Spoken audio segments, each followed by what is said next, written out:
Video start करने से पहले बता दूं कि मुझे वीडियो एडिटर से नहीं, पूरी वीडियो एडिटिंग इंडस्ट्री से प्रॉब्लम है। इन कुछ सालों में 1000 से ज्यादा क्लाइंट्स, कस्टमर्स, घंटों की मेहनत, editors, students and personal experience के साथ इस वीडियो को फाइनली बना रहा हूँ, जहाँ मैं उन सभी को जो इस वीडियो एडिटिंग इंडस्ट्री में एक सीरियस करियर बनाना चाहते हैं या जो ऑलरेडी बना रहे हैं, उनको ये बता सकूं कि यहाँ तुम फेल होने वाले हो। Yes, you are going to fail in this industry and कैसे ये 2024 आपके लिए एक सही टाइम है इस इंडस्ट्री के सच और इन लीकेजेस से खुद के करियर को बचाने का। इस वीडियो में हम बात करेंगे 3 मेजर प्रॉब्लम्स जिनके बारे में सभी को पता है पर कोई बात नहीं कर रहा है, और इन्हीं 3 प्रॉब्लम्स को समझना आपके पूरे करियर के फेलियर्स का सॉल्यूशन है। तो शुरू करते हैं एक सीरियस से इंट्रो के बाद।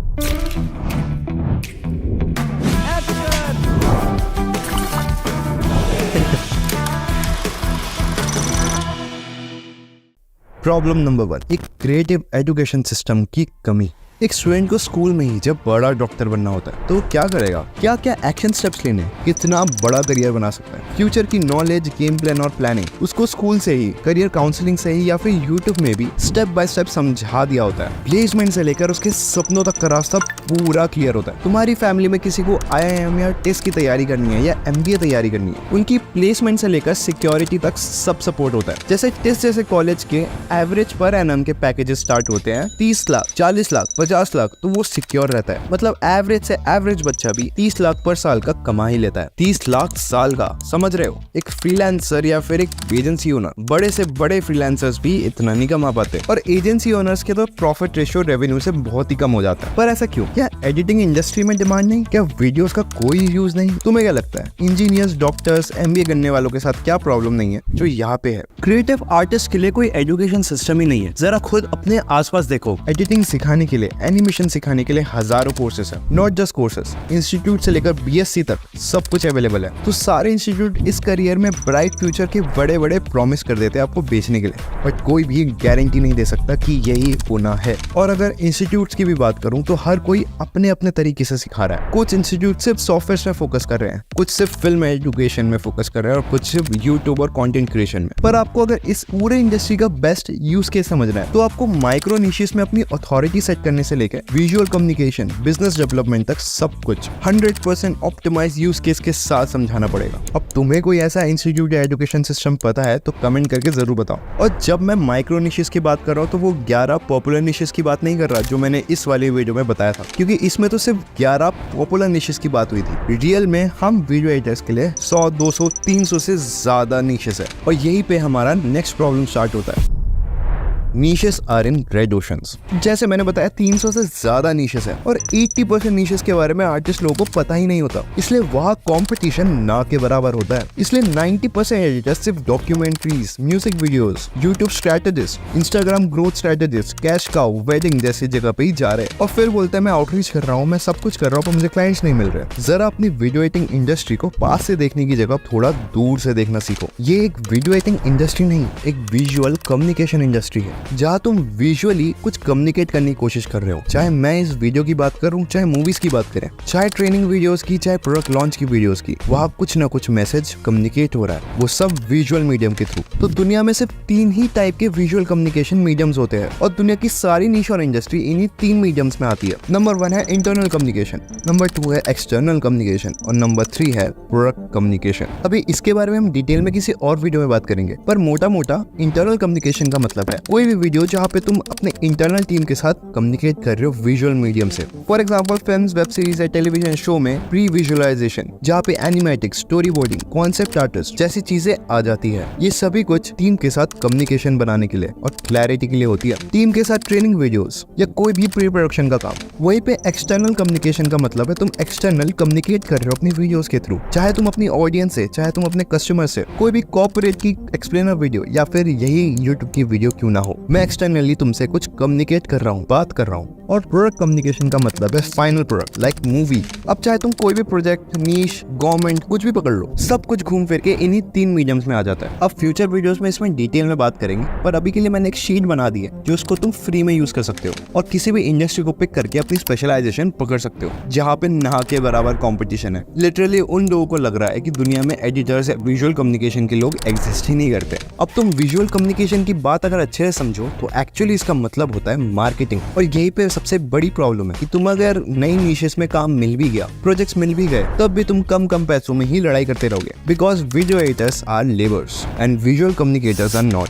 And that's the problem number 3 and this is the biggest problem. Artist are not marketers. अभी सब लोग कमेंट में बोलेंगे हाँ ये तो ऑब्वियस है ना, मार्केटिंग अलग इंडस्ट्री है, वीडियो एडिटर्स अलग है। और यही अंडरस्टैंडिंग और यही समझ तुम्हें गलत करियर गोल्स की तरफ धकेल रही है। तुम्हें अपनी खुद की इंडस्ट्री की समझ और अंडरस्टैंडिंग ही नहीं है, और इसलिए तभी अपस्केल के नाम पे सिर्फ मोशन ग्राफिक्स, आफ्टर इफेक्ट्स या फिर नए स्किल्स सीखे जा रहे हो, जो कि कम्प्लीटली यूजलेस है। क्या कह रहा है बाबा, तो समझ नहीं आ रहा है। वीडियो एडिटर्स मार्केटर्स थोड़ी है रे बाबा।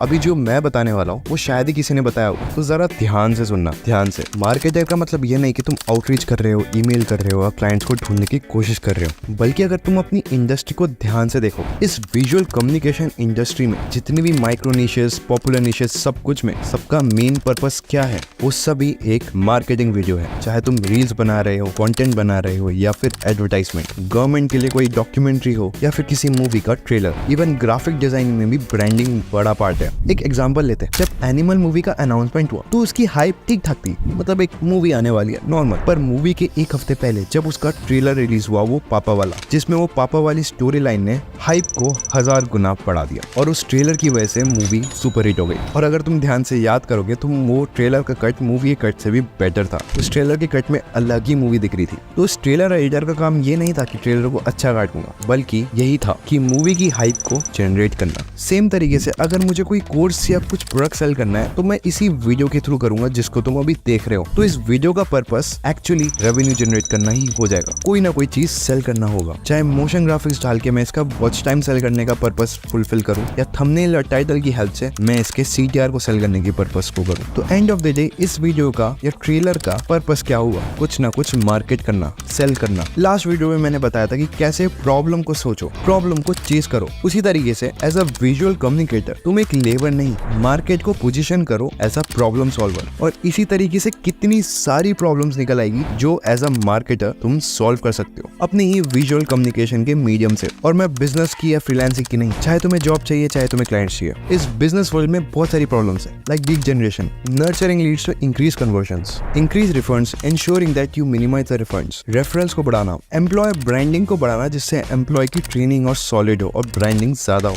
टीम की एफिशिएंसी बढ़ाना, रील्स के थ्रू पर्सनल ब्रांडिंग करना। हाँ, आई नो ये इन्फॉर्मेशन ओवरलोड हो गया, पर अगर तुम्हें मेरी कोई भी बात गलत लगे तो इस वीडियो को डिसलाइक मार दो और कमेंट में अपने ओपिनियन जरूर शेयर करो, क्योंकि मेरा मिशन यही है कि इस इंडस्ट्री में ये रेवोल्यूशन लाना होगा। इन सारी प्रॉब्लम्स को रूट से, जड़ से उखाड़ के फेंकना होगा, और इसी एक मिशन के नाम पे ये चैनल का पर्पस बना है। एंड आई नो जो मैं बोलता हूँ वो सुनने में तो अच्छा लगता है, बट एग्जीक्यूशन में बहुत ही डिफिकल्ट है। खुद को एज अ मार्केटर पोजीशन करना इज वेरी डिफिकल्ट देन खुद को as a video editor position करना। बट यही तो बात है कि आउटरीच कर रहे हो, क्लाइंट्स ढूंढ रहे हो, स्टिल तुम मार्केटर नहीं हो जब तक तुम्हारा माइंडसेट राइट जगह पे नहीं है। अपनी मार्केटिंग स्किल्स को समझो, उसको डेवलप करो, इंस्टेड ऑफ लर्निंग ज्यादा मोशन ग्राफिक्स, ज्यादा टेक्निकल, ये ट्रैकिंग, वो ट्रैकिंग। अगर तुम्हें स्किल्स अपग्रेड भी करनी है तो सही डायरेक्शन में करो। विजुअल कम्युनिकेशन के पीछे का साइंस समझो, ब्रांडिंग को समझो, डिजाइनिंग समझो, बिजनेस डेवलपमेंट समझो। किसी और के बिजनेस में अगर तुम्हारी विजुअल कम्युनिकेशन या वीडियोस के थ्रू तुम 10 लाख बना के दे सकते हो या 10 लाख बचा सकते हो, तो तुम्हें वो 2-4 लाख खुशी खुशी दे देगा। और आई नो 10 लाख सुनने में बहुत ज्यादा लग रहा हो, बट रिटर्न और इन्वेस्टमेंट का कंसेप्ट ऐसे ही काम करता है। कोई भी हाई पेइंग इंडस्ट्री देख लो, लाइक सेल्स भी ROI पे काम करता है। अगर वो 10% लेगा तो वो ROI जनरेट करके देगा 10 टाइम्स ज्यादा। और मार्केटिंग, सेल्स जैसी चीज अगर तुम्हारा माइंड बोल रहा है कि ये सब तुम्हारे लिमिट से बहुत ज्यादा है, तो हमेशा वाला मेरा एक मंत्र जरूर फॉलो करो कि अपनी लिमिट्स को जरूर पुश करते रहो, वरना लिमिट्स तुम्हें पुश कर देगी।